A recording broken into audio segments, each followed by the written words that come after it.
Hello and welcome. So we are looking at the last unit of period two, absolutism and constitutionalism. So the kind of development of these forms of political power that happen right after period one and the end of the wars of religion, which ends in the Peace of Westphalia.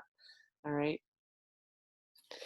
So not this transition to different models of government, particularly after rulers have struggled so hard for power from the church or from large religious minorities.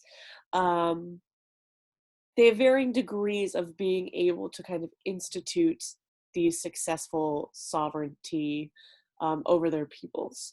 All right. So we get new concepts of the sovereign state and secular systems of law. All right. So this whole idea of a king at the center of everything and coordinating everything is really driving forward out of this old era of the 1600s, which was that transition from the Middle Ages. All right. And it says secular systems of law. I mean, if we remember anything about absolutism, we know that divine right intricately connects the ruler um, to religion. So we're not saying that this is Enlightenment era where people are like, oh, blah, blah, blah, religion. And even the Enlightenment era is still very much into religion. Um, but it's more that they're saying, all right, the king, the tax collectors, all of these people, let's start to make new bureaucratic institutions that aren't born from the church. The church won't be our primary tax collectors anymore. The church won't be our primary law keepers anymore. We're going to have these new secular bureaucratic systems that are going to help run this state. All right. But of course, that does kind of bring competition between monarchs and various minority groups. They might be a large minority group, um, but they're seeking different distributions of government authority. Okay.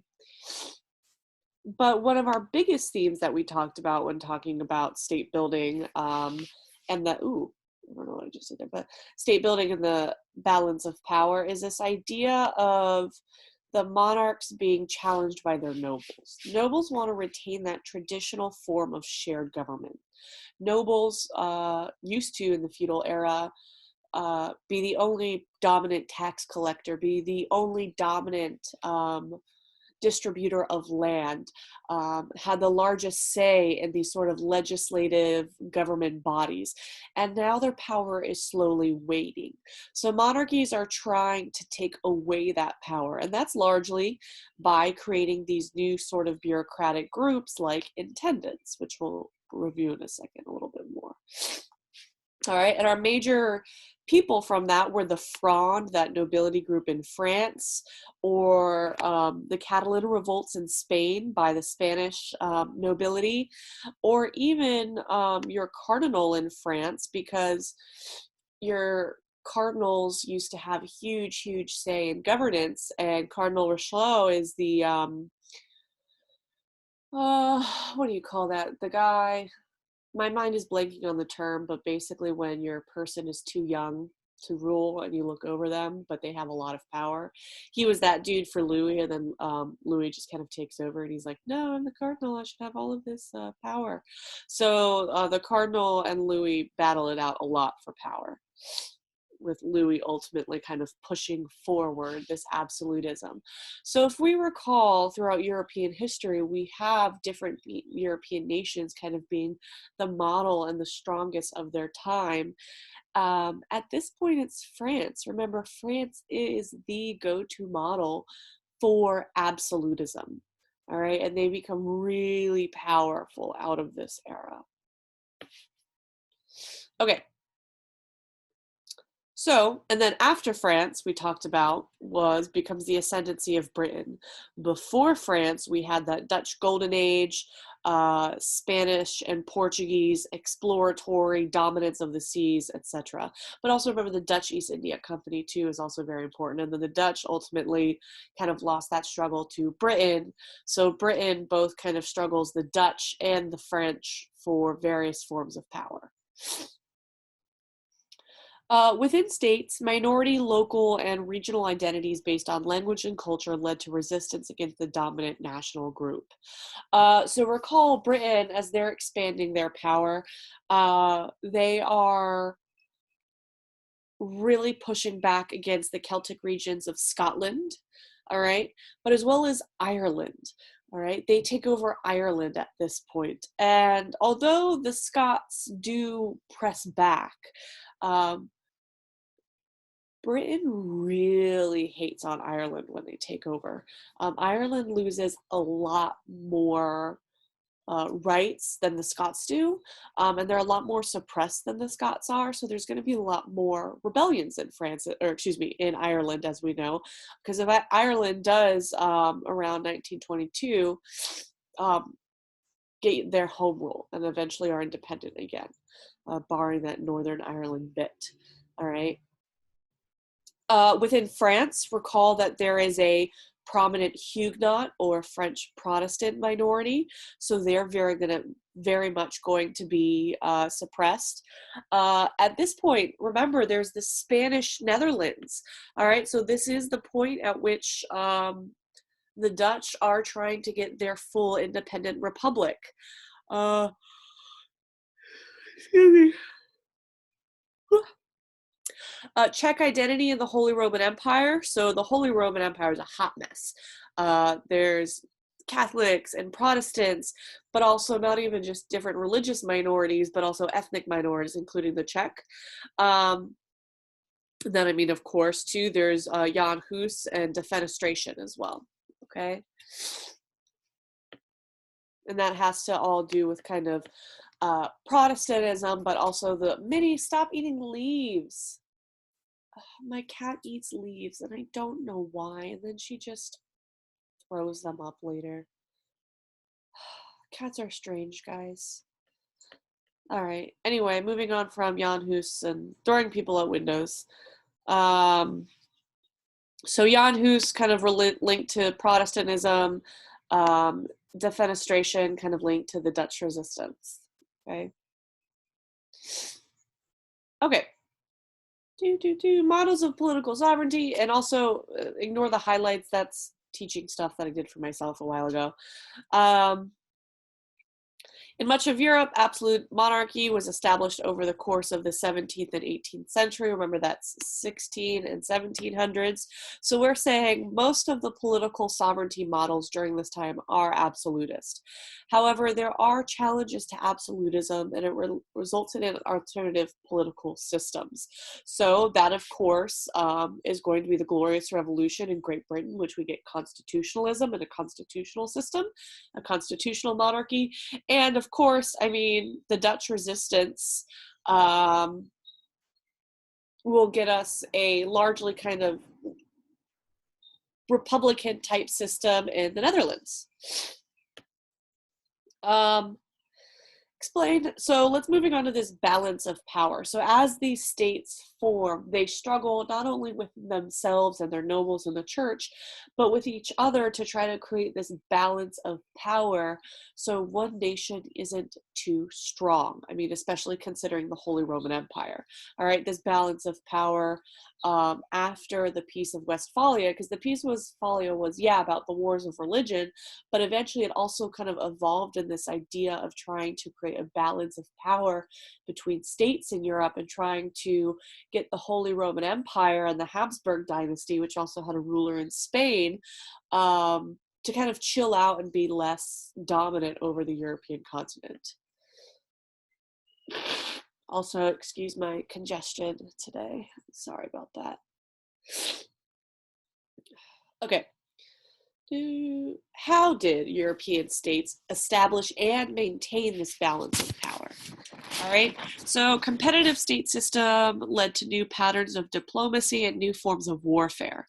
So following, after 1648, this Peace of Westphalia, religion is less important in a cause for warfare. I'm not saying it doesn't happen. I mean, there are still, with absolutist leaders, points of kind of suppressing religion or religious groups. But it's really less of why nations go to war with each other. If we think about the Dutch War, the 9 Years' War, the War of Spanish of Succession, more of it's about borders, boundaries, competition in this newly expanding colonial era, and kind of keeping this balance of power. The balance of power is a key role in structuring diplomatic and military objectives. So diplomatic, I mean, if we think about the oh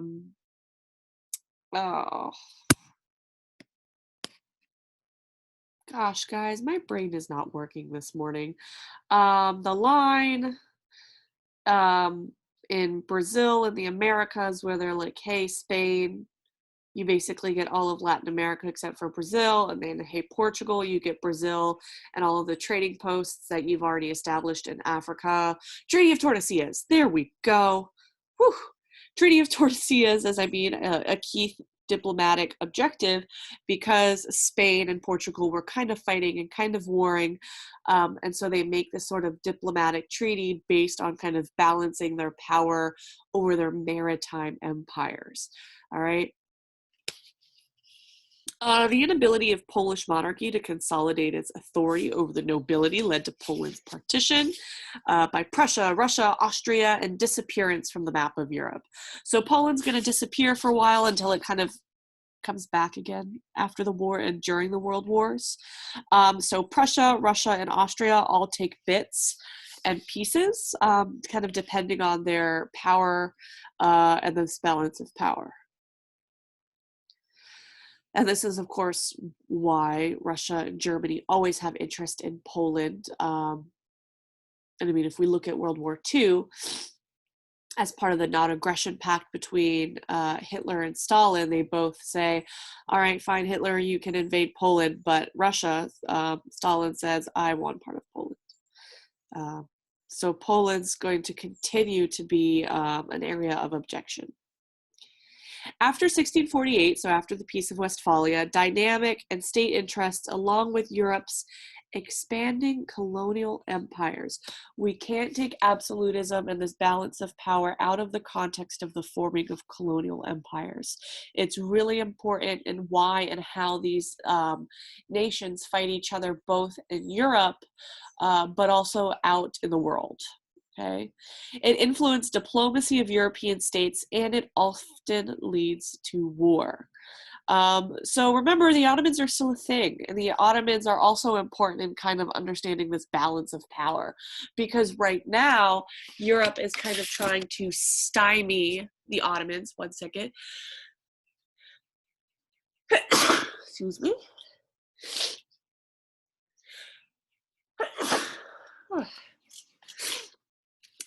The Europe is trying to stymie the Ottomans' power, but later, as we get closer to World War I, we kind of know that Europe is going to try to maintain the Ottoman power to keep the balance of power and to stop Russia from getting so much stuff. All right, so just kind of keep in mind that Ottoman are a thing here. So the Austrians defeat the Turks, the Ottomans, at the Battle of Vienna, and that helps stop the Ottomans' westward expansion into Europe. All right, so that helps maintain kind of European balance of power insofar as stopping the Ottoman expansion. Okay. So Louis the 14th, all right, has a lot of wars. Like, once again, this is height, like Sun King era. Well, the establishment of like supreme absolutism inside of France. Remember, France is our key model of absolutism at this time. And France has really gained a lot of power on the continent, okay? So Louis has quite a lot of wars. He's doing it to kind of pursue dynastic interests, so War of the Spanish Succession, kind of who's going to succeed or come to the Spanish throne when their king died without a very clear heir. And of course, France wants a Frenchman. Um, and also, though, they have a lot of state interests as well. I mean, looking over like territories and ideas, provinces around them, Spanish control, kind of who and what they want for the balance of power and their own sort of boundaries. And it provokes a coalition of European powers opposing him, all right, which is interesting. We kind of see this pattern in France of trying to expand or take new areas, and then Europe saying, no, I don't want to. We saw that with Napoleon as well, and those sort of coalitions. So this is not the first coalition against, France. The coalitions against Napoleon were not the first European coalitions to unite against France. Explain how advances in technology contributed to a developing balance of power on the continent. All right, so recall that at this point, we had the spread of gunpowder from China to Europe because of the Pax Mongolia, the Mongol peace, and it kind of, the Mongols invited a lot of Europeans over, and we eventually get that sort of technology over into Europe. But it's not imperialism era technology. That's really developed by the Industrial Revolution, all right? And granted, I mean, this era does start the Industrial Revolution, but at the very beginning of this, I mean, we do see these weapons develop with the Industrial Revolution because it's not far off after the beginning of this period. It's about 100 years in England, but just keep in mind that there's a shift in weapons between early Industrial Revolution and right before, and late 1800s with the Age of Imperialism. Weapons in the Age of Imperialism are your high intensity Maxim gun with like a lot of automatic firing. Whereas now the weapons that we have are really crappy like muskets and rifles that could probably explode on you just as much as anybody else. We have cannons, really rudimentary sort of gunpowder technology. Okay. But still gunpowder technology. And because of these advances, sorry, my cat's stretching. It's really cute. Different cat this time, Cenarius. There's a greater reliance on infantry, so footmen, firearms, the infantry wielding said firearms, the mobile cannon, and more elaborate fortifications that, of course, can use non-mobile cannons. All right. And so this is all financed by heavier taxation. Okay, so that's tying into this kind of idea of building the state under this absolutist ruler or constitutional monarch who is taxing the people a lot more heavily. And of course, that requires a larger bureaucracy, a larger government body to kind of coordinate and organize this taxation. And these absolutist leaders or other leaders don't want to give it to the church or to their nobles, which is where they create those intendants, those service nobilities beholden to the state. Their title, their wealth, their land is given to them by the king, by the government, and upon their death, it goes back to the government. It's not hereditary.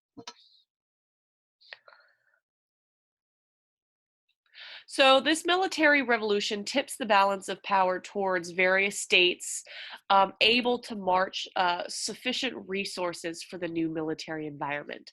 So Spain underneath the Habsburgs, but Sweden also is able to really kind of push ahead under Gustavus Adolphus. So Gustavus Adolphus is kind of really seen as this military genius and really an important figure in Sweden, but also in the idea of the modern military. But of course, France too is not just the seat of absolutism, but because France is a very strong absolutist nation, that kind of means that they can kind of indiscriminately collect taxes at will, which means they can create these huge armies, as seen through Louis XIV's huge amount of wars. And recall, the 7 Years' War will also be a war between France and Great Britain, which France probably loses. And that's kind of that budding coalition against France, because even though the 7 Years' War, the French and Indian War, starts in the American colonies over land resources in the American colonies, it really kind of goes to multiple continents and challenges this French supremacy. And that's where Britain and her coalition of allies wins. And that's where British supremacy starts to move forward, and that British ascendancy. But explain how absolutist forms rule affected social and political development. Okay, so how does absolutism affect society, like the social hierarchy and political development? Well, it really challenges the social hierarchy insofar as limiting nobility and their privileges and their participation in government. But it still preserves the aristocrat's social and legal privileges. Okay. So this is the big deal, of course, later on in the French Revolution, is this continuance of the social and legal privileges of the aristocracy and, of course, of the clergy. So at this point, England, though, is still an absolute monarchy. They haven't had their constitutional Glorious Revolution. Okay, the English Civil War, the Glorious Revolution. So James I of England is an absolutist monarch. Peter the Great, Philip II of Spain. Philip II of Spain is really important for kind of Spain's colonial era, the influx of silver into the European market. Philip III of Spain and Philip IV of Spain.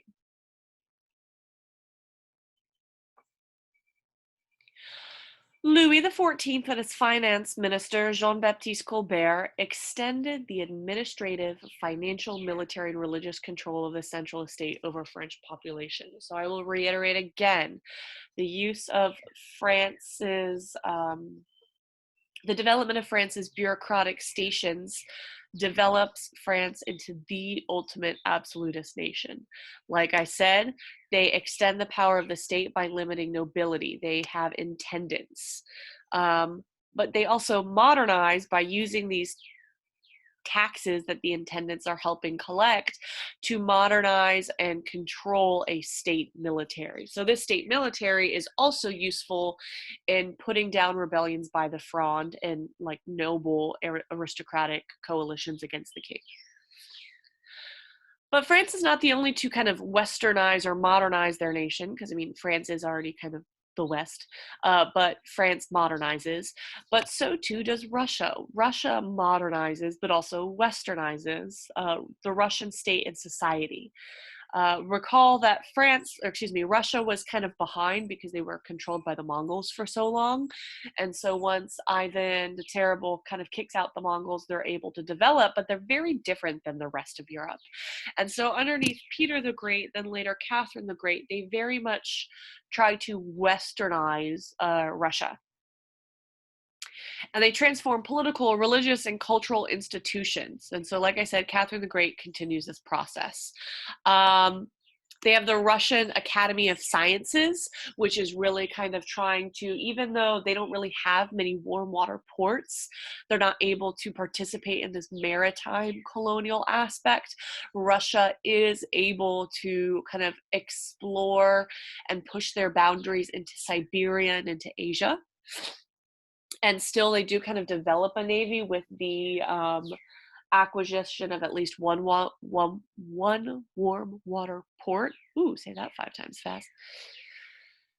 Peter the Great extends education to the peasants, partially, kind of. And Catherine the Great starts to educate women as well. But they're still the rampant serfdom in Russia. And so, I mean, peasants still don't have a lot of rights. A lot of the expanding education is for like your bourgeoisie class.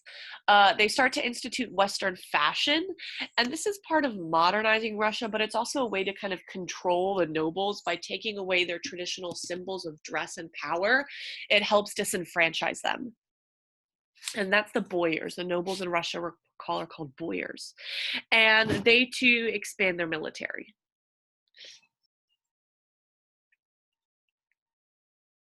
The Dutch Golden Age explained the factors that contributed to the development of the Dutch Republic.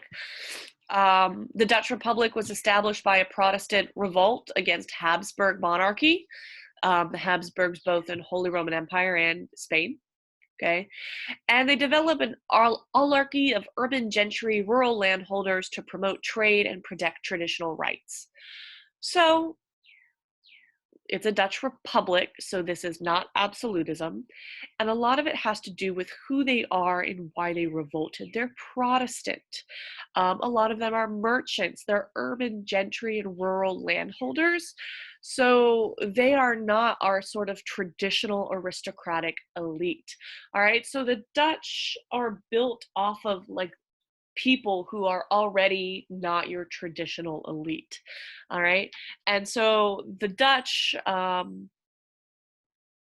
once they build this republic, it's called the Dutch Golden Age for a couple of reasons. We see tons of art kind of coming out of this era.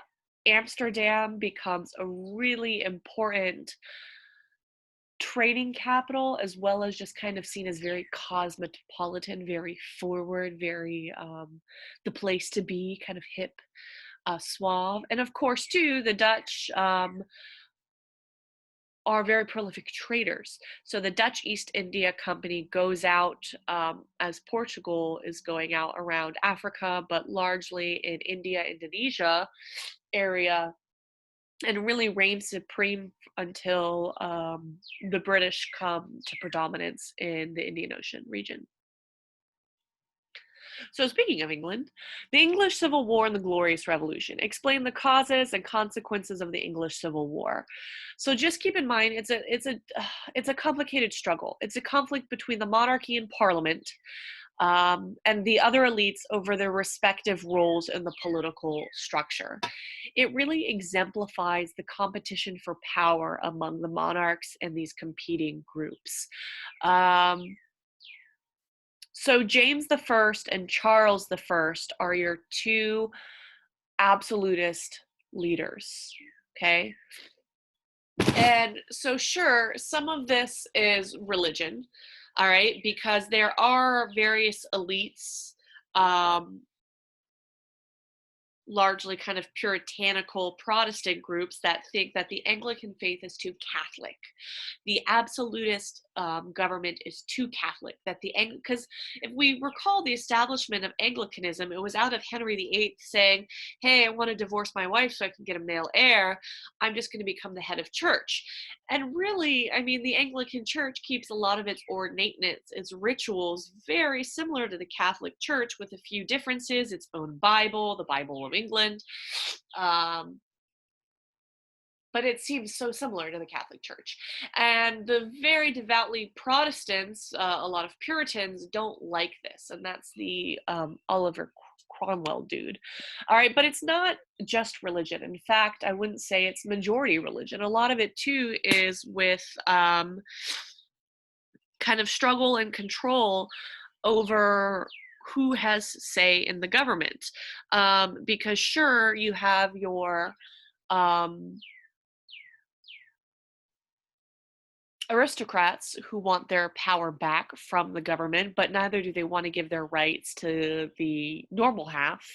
And then, of course, there's the bourgeoisie, the normal half, who wants more say, doesn't want to be suppressed by the government, but also varying religious reformation and changes.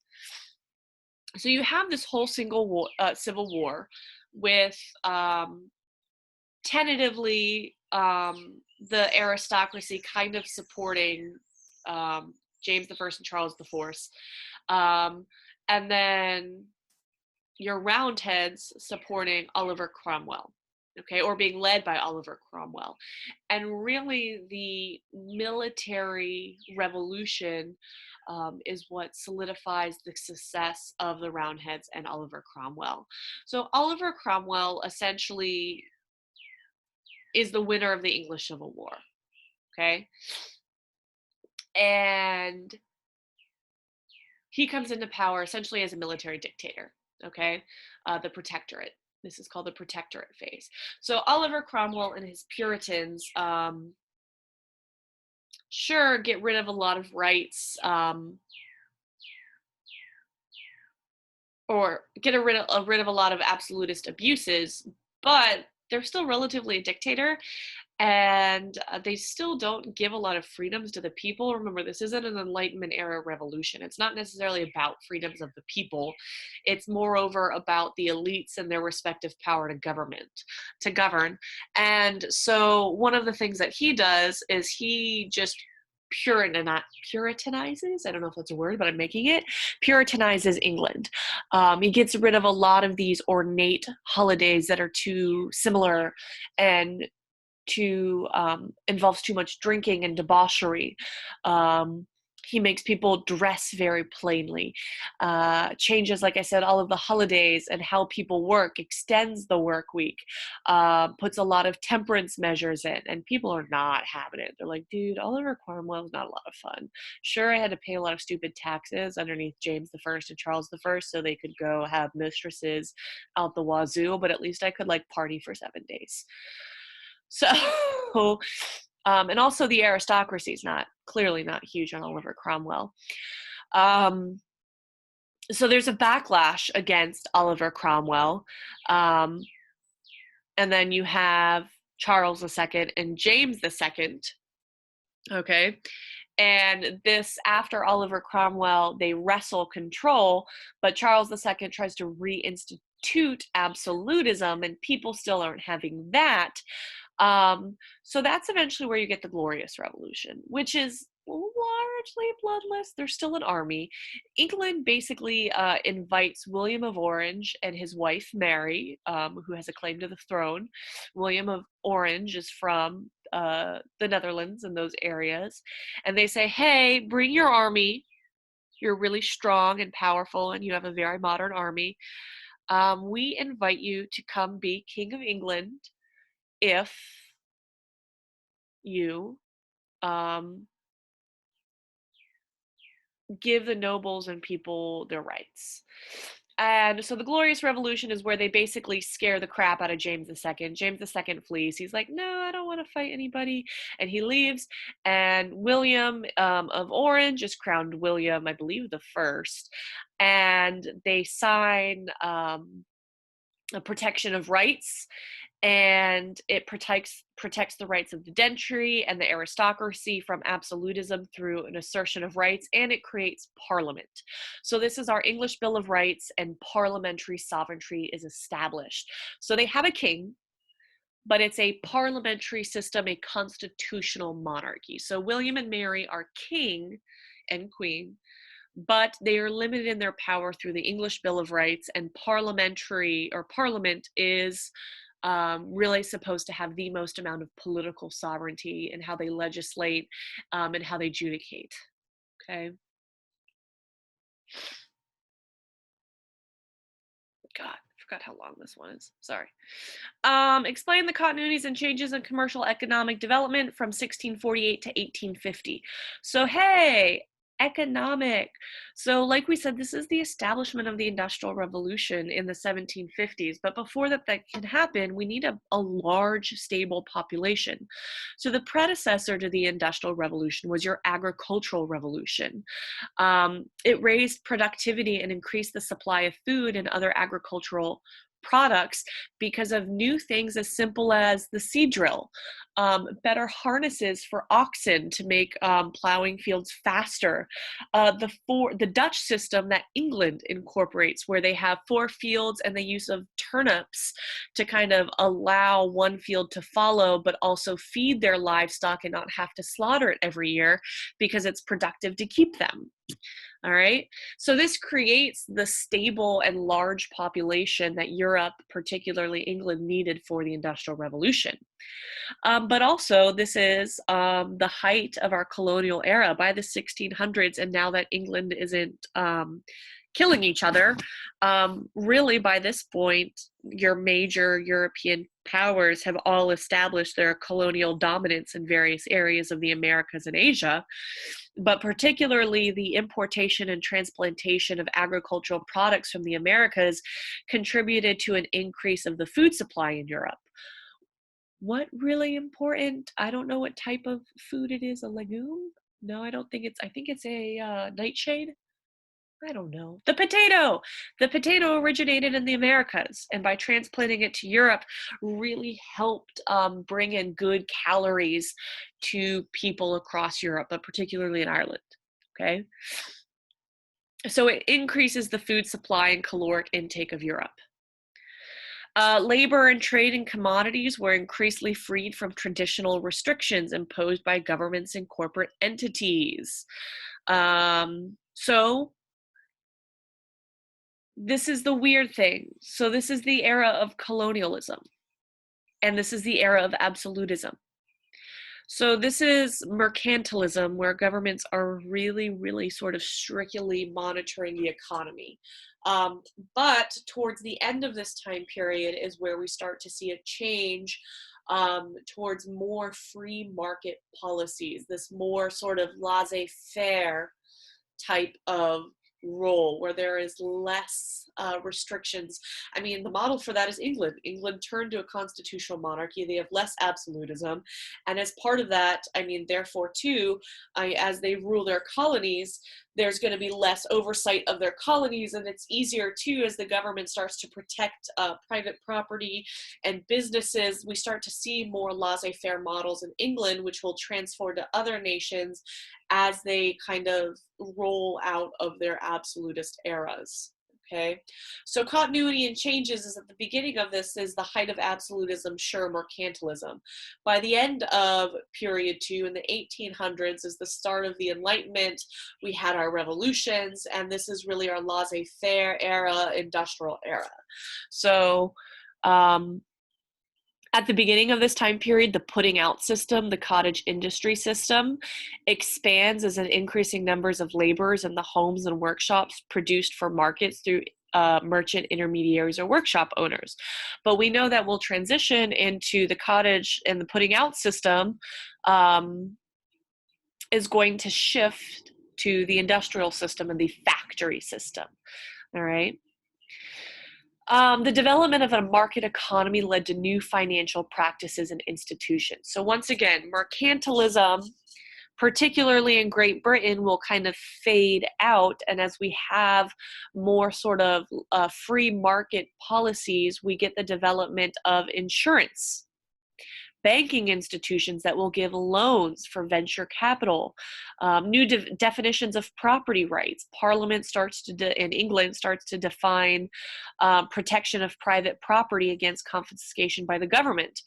And we get the Bank of England, which once again can give out loans and other sort of financial securities.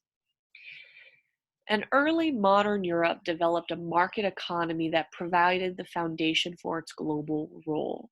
So continuity and change over time is with absolutism, we start with this mercantilism, very strong stranglehold sort of economic political control. But by the end of period 3 in the 1800s, particularly in England and Great Britain, we start to see the shift towards a free market laissez-faire economy, which modernizes other things like banks, institutions, venture capital as the growth of the Industrial Revolution happens. So, economic development and mercantilism. All right. So once again, Europe dominated worldwide economic networks, and that contributes to agricultural, industrial, and consumer revolutions.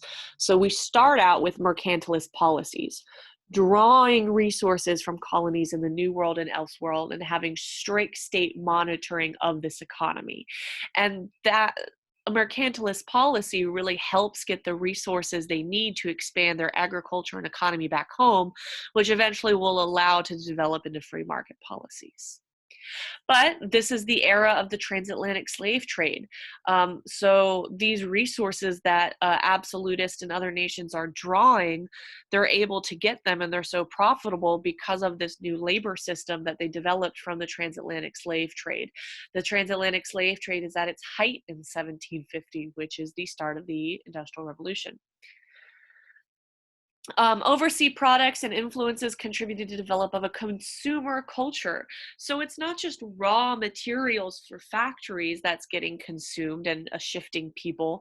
It's this consumption of sugar, tea, silk, fabrics, tobacco, rum, coffee that, yeah, the aristocracy consumes, but also the bourgeoisie. And then soon, even by your 1800s, even your common person is expected to have some tea in their home.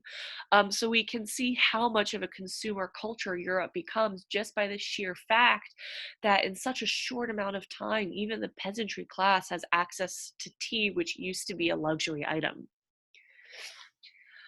Importation and transplantation of agricultural products from Americas contributed to it. Yeah, we did that already. Foreign lands provide raw material, finished goods, laborers, and markets for the commercial industrial enterprises of Europe's. We see that. Okay, so hopefully this unit 3 tied in really what we've been going over. All right, so at the beginning of it, we have mercantilism, absolutism, France and the Netherlands really sort of dominate in their own respective way. France is the key absolutist state, the most powerful on the continent, and the Dutch really sort of rule the seas insofar as trading. But by the end of it, with the modernization of the modern army, with the agricultural revolution, the industrial revolution, and the glorious revolution and the development of a constitutional monarchy, by the end of it, we start to see a free market society. France is having her revolutions because of all of the crappy things that their absolutist rulers did. Meanwhile, England is taking control and becomes and rises to the ascendant power as seen by the 7 Years' War. Okay. So that's period 3. No Zoom today, but if you have questions, feel free to ask me. Don't forget about your vocab quiz on, I forget what chapter it is. I have it right here. It's on chapter 16. Okay. That's it. Ta-ta.